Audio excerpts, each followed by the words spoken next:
दर्जेदार शेती अवजारे आणि दमदार विश्वास म्हणजेच माऊली इंजिनिअरिंग वर्कशॉप। वीर सुपुत्र शहीद भगतसिंग सुखदेव राजगुरू यांच्या पवित्र स्मृतींना श्रद्धांजली। आज दिनांक 23 मार्च शहीद दिवस रोजी भारत मातेचे वीर सुपुत्र शहीद भगतसिंग सुखदेव व राजगुरू यांच्या बलिदानाचे स्मरण करण्यासाठी तसेच त्यांच्या पवित्र स्मृतींना श्रद्धांजली अर्पण करण्यासाठी शहीद भगतसिंह सेना मालेगाव तर्फे रक्तदान शिबिर कार्यक्रम आयोजित करण्यात आला। यावेळी शहीद भगतसिंह सेनेचे कार्यकर्ते व समस्त देशभक्त उपस्थित होते। यावेळी टोकडे येथील स्टंटमॅन भगतसिंग यांनी भगतसिंग सुखदेव राजगुरू यांच्या प्रतिमेस पुष्पहार अर्पण केले व यावेळी मालेगाव तालुक्यात रक्तदान करण्यात आले।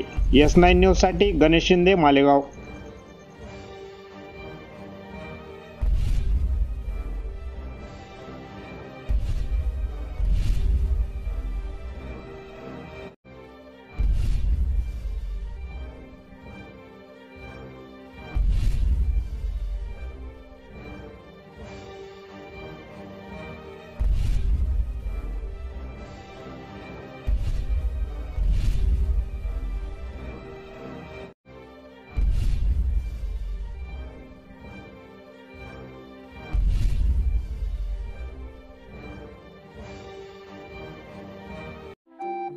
आपल्या चॅनलला नक्की सबस्क्राइब करा, बेल आयकॉन दाबायला विसरू नका।